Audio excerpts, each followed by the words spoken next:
राहुल गांधी जी अपना रायबरेली का सीट रखना चाहिए. I'm very happy to be able to represent Wayanad, and all I'll say is that I won't let them feel his absence. You have now two members of parliament. One is my sister and one is me. And my doors are always open for you throughout the rest of my life.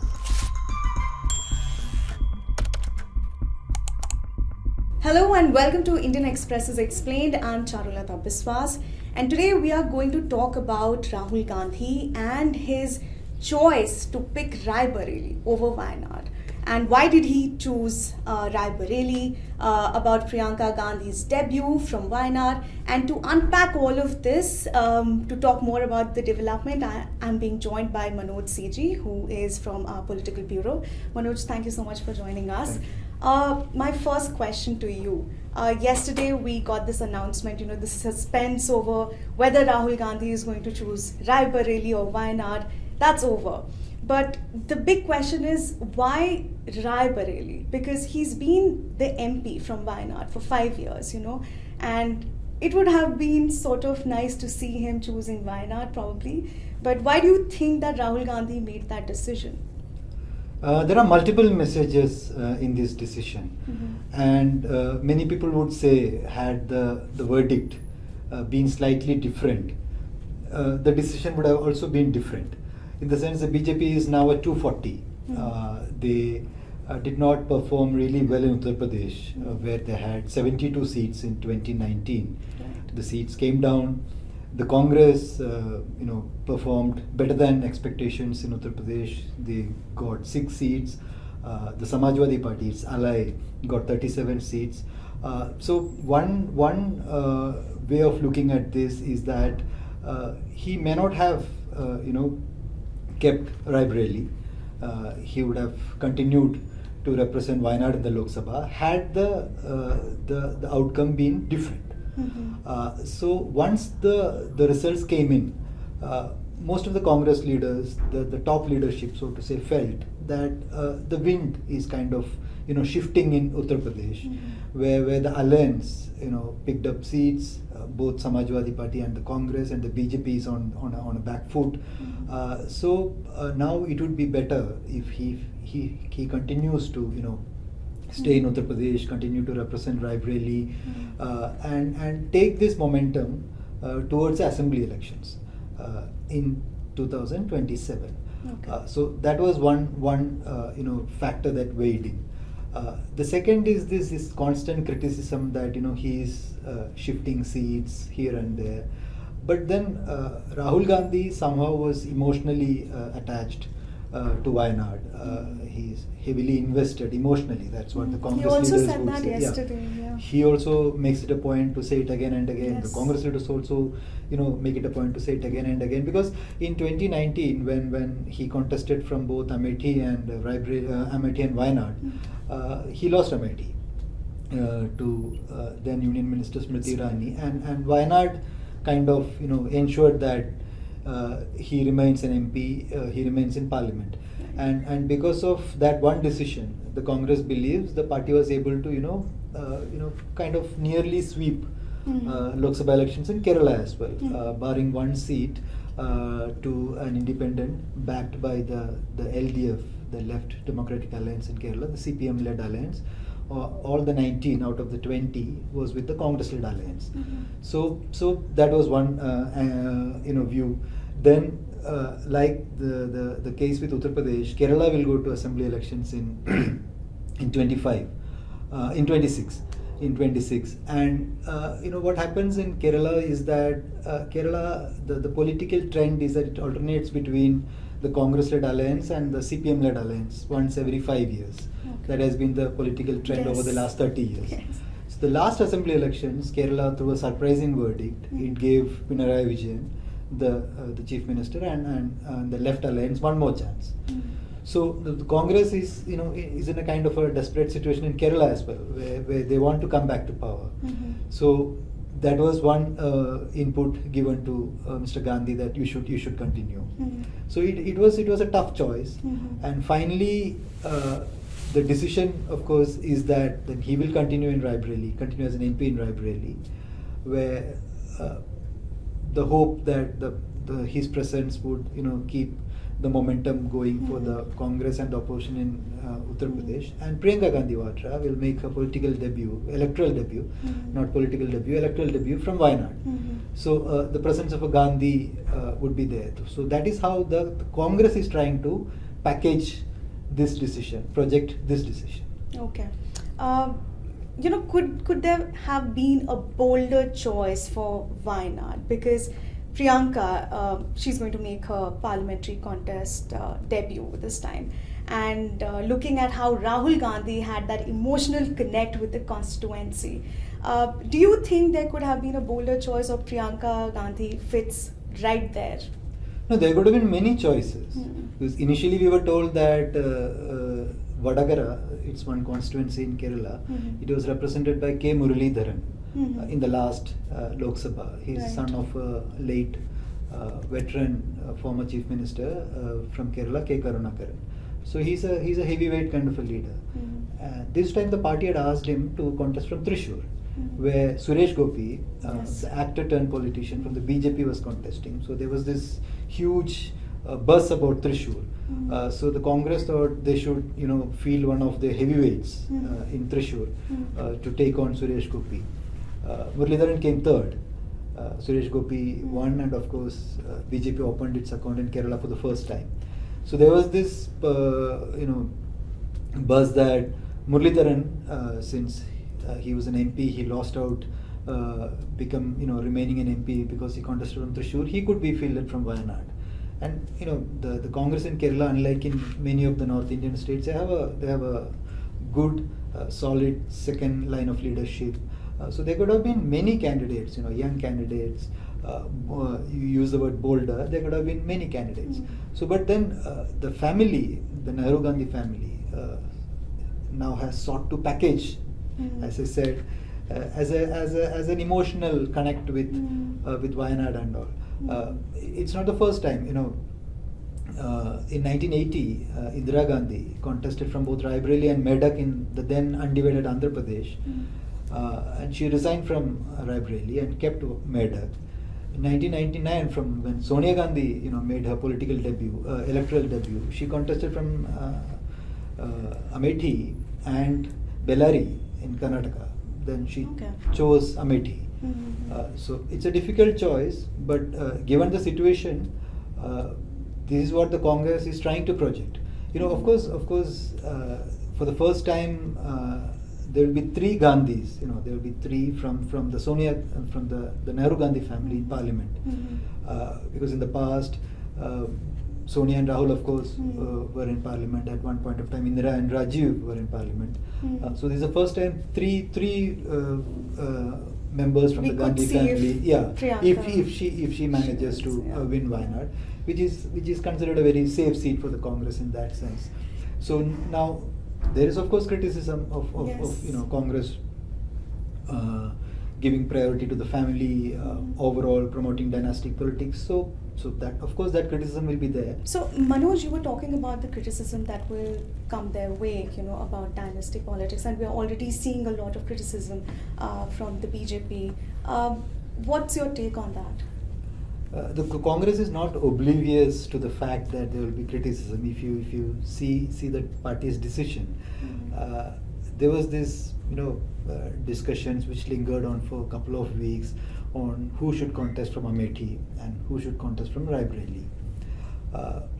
The party avoided fielding Priyanka Gandhi just because in the middle of election he did not want a discussion on this dynastic politics. Of course, the BJP was attacking the Congress and almost all the regional forces, regional parties in the India bloc.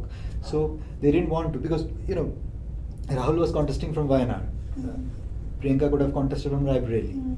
Yeah, easily. Okay, Rahul wanted to contest from both Raebareli and Wayanad. Priyanka could have contested from Amethi. So they avoided this topic. It was a tactical, strategy kind of a move.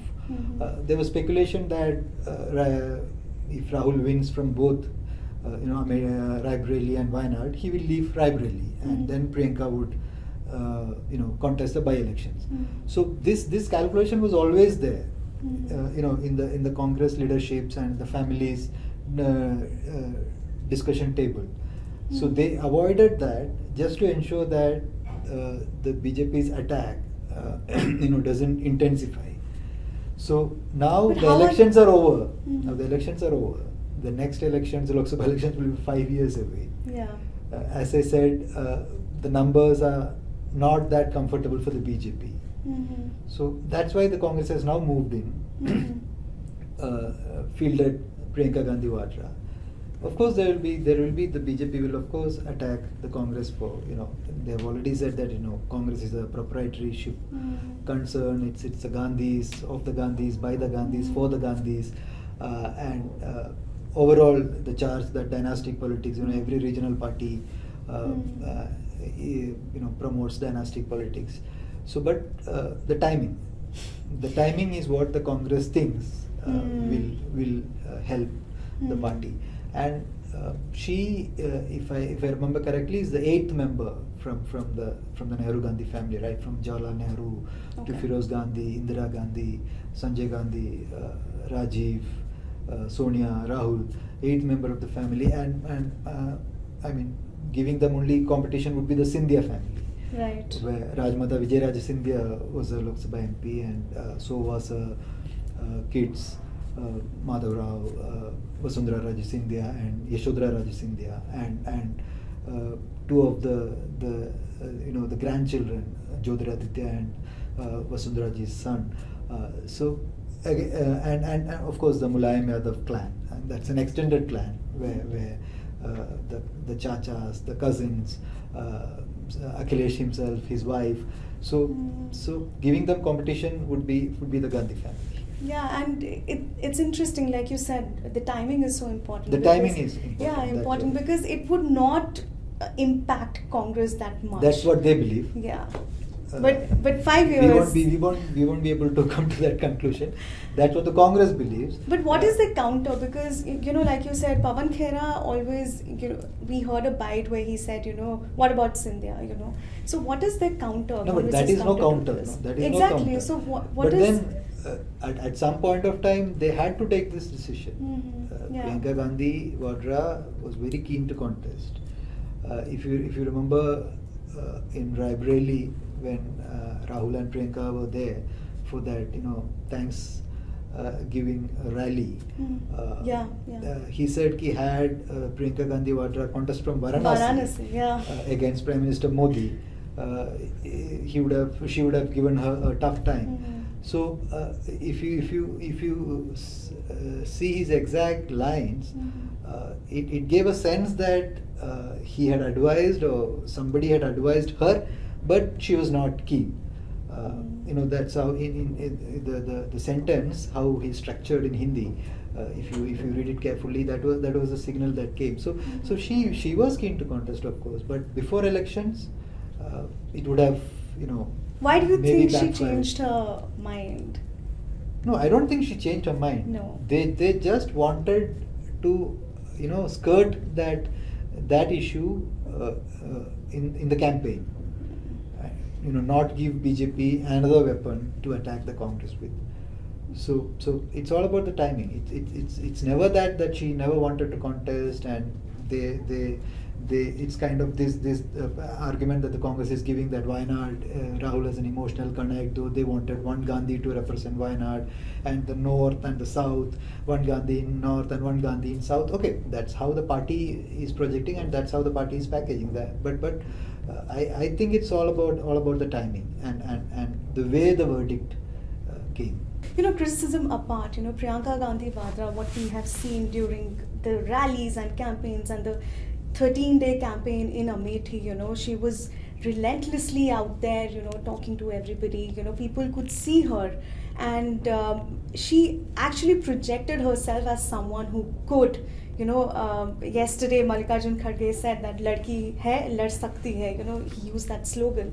So as someone who has covered Congress for so many years, what do you think of Priyanka Gandhi as someone who's going to make her debut? How has her political journey been so far? And What's your personal analysis? You mentioned about her campaign in Amethi and Raebareli, Yeah. staying, camping there for Yes.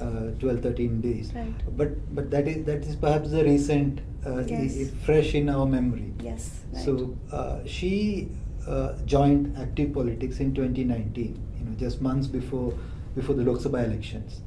And unlike, of course, many Congress leaders who have to work for years and decades to reach the level of National General Secretary and AICC General Secretary, she joined politics and she was immediately appointed as the AICC General Secretary and given the charge of Uttar Pradesh.